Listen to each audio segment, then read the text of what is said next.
welcome to Berlin.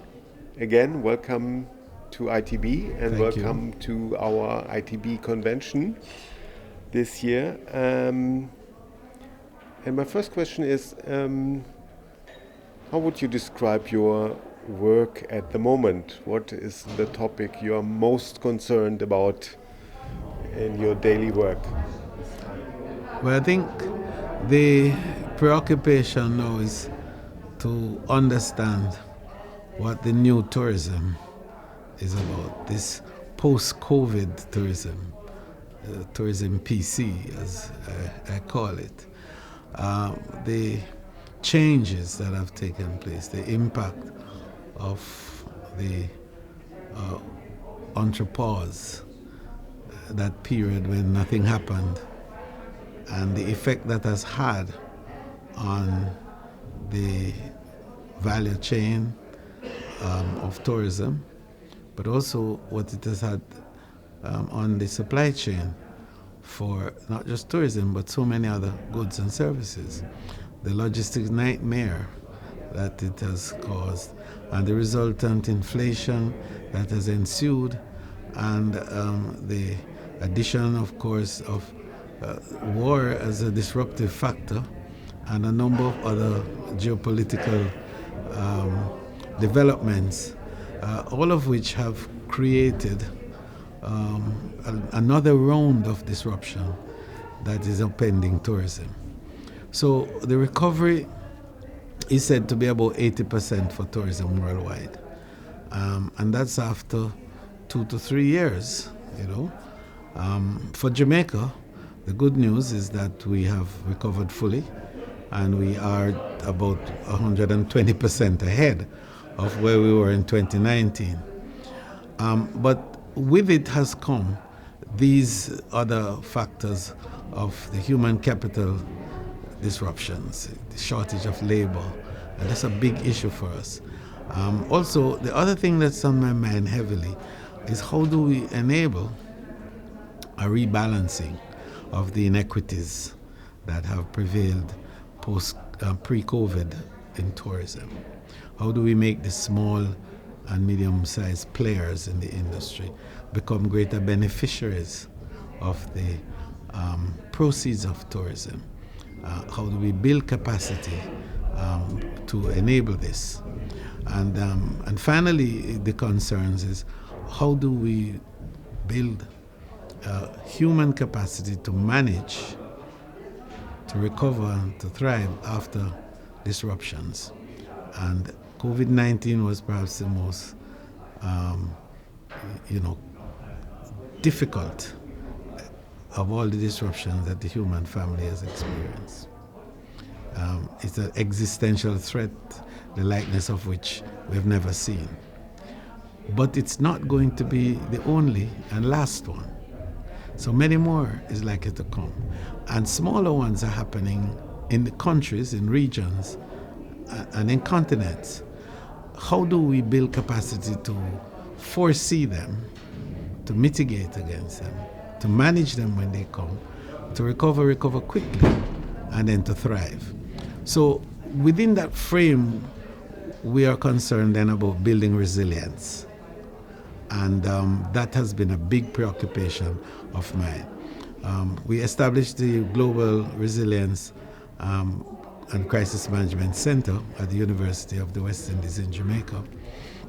And we got the United Nations, its General Assembly, to accept the resolution and in fact to declare February 17 as Global Tourism Resilience Day.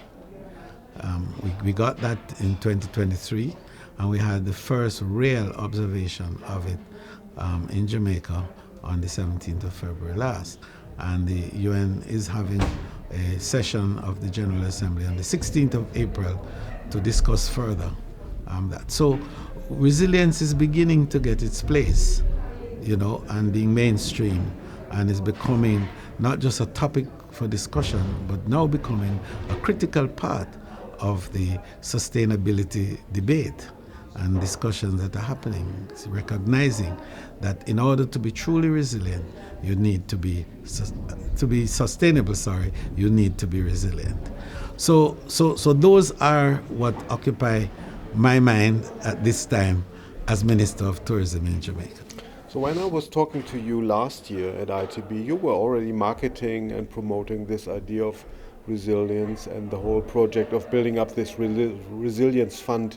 It was already on your mind, or it was many things were already projected. And but talking about resilience in tourism, I mean, does it mainly mean putting some money in the bank for the bad times, or is it also about awareness, and is it also about training people, or what are the key issues when it comes to resilience? Right. So it is about training, creating new ideas, building capacity overall. So it begins with the human being, it begins with the people side.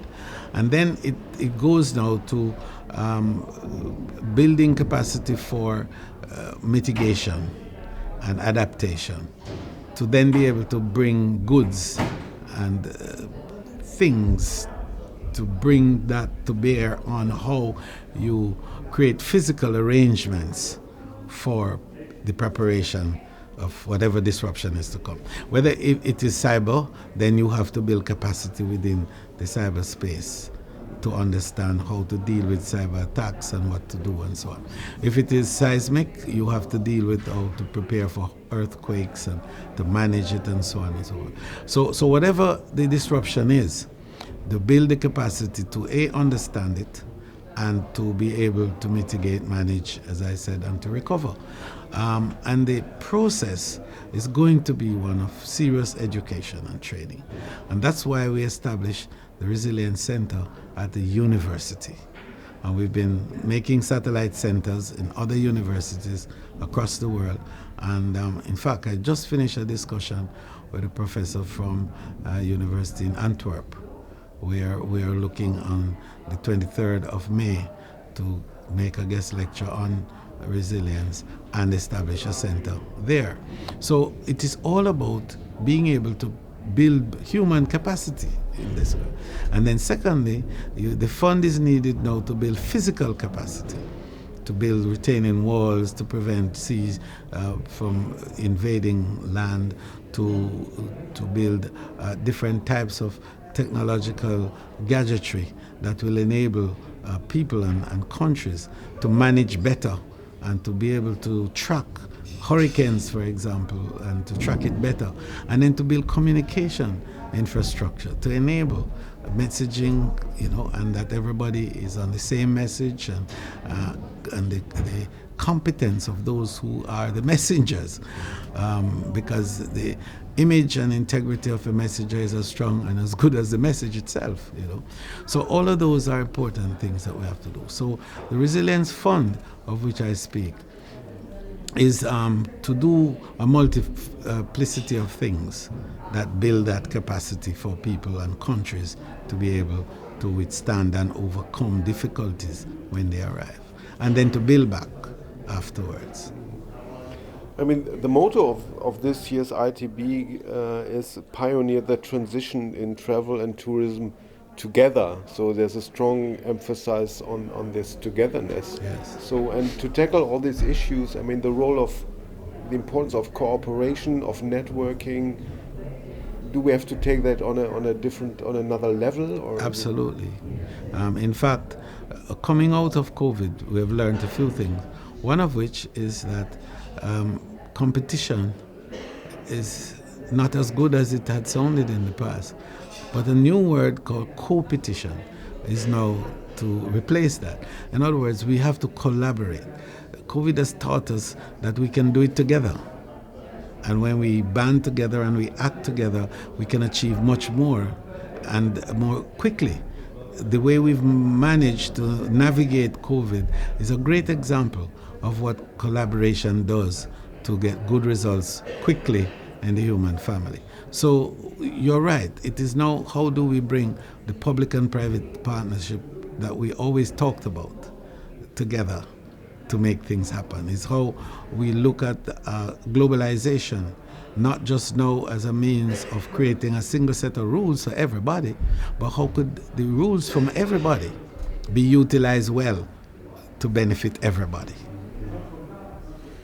I mean, following this year's ITB convention, and in the last year it was the same, basically, but this year it's getting more intense.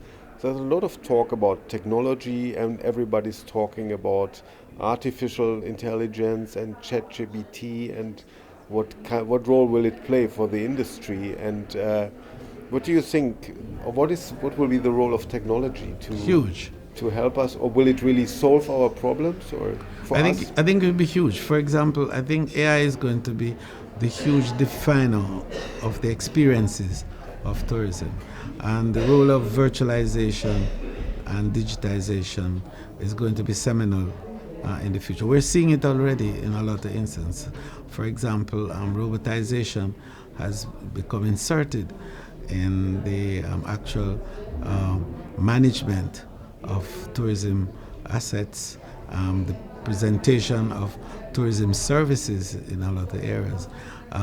You're now seeing where the entire kitchen in the hotel is taken over by a robot, where the domestic services are also taken over, and the ancillary services in general is also being taken over. So because tourism has a heavy dependence on casual work and low skill work, AI is going to deal with that in full, and it's going to be a challenge for that element of the workforce. So what needs to be done now is a retraining of the workers of the tourism, and of course a new curriculum centered around technology and AI in particular, and the whole cognitive systems, and how we are going to be able to manipulate it and to utilize it so that tourism does not become an industry that is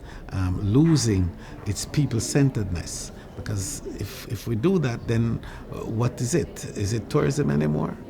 My God. Tourism is about people, relating to people, responding to people, benefiting from the creativity of people, and to have happiness with people. So if we lose that people component, then we would have lost tourism. My own thinking on the matter is that we will never lose the people component, because it is the people's intelligence that will drive the future of AI as well. Notwithstanding its capacity with algorithms to make decisions, the emotional element, which is at the heart of what makes people relate to people, will never be there. So tourism always has been a people's business, and it will be a people's business, and AI will not change that. And AI will not change the essence of tourism.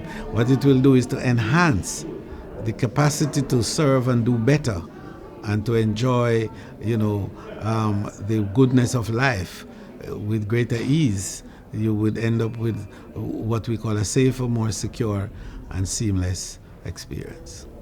I would take that as a final word. Put the people in the center People of our in the concern. center with the 3 S's: safety, security, and seamlessness. Yes. Mr. Bartlett, that was very interesting. Thank you for your time, and thank you for your insights, and thank you for having you here. Thank you so much for asking. And thank you. I hope that this little interview has helped to enhance, the global thought process and this great industry that has so much to offer and has such a great future, but is so complicated. It is. Okay. Thank you. Thank you.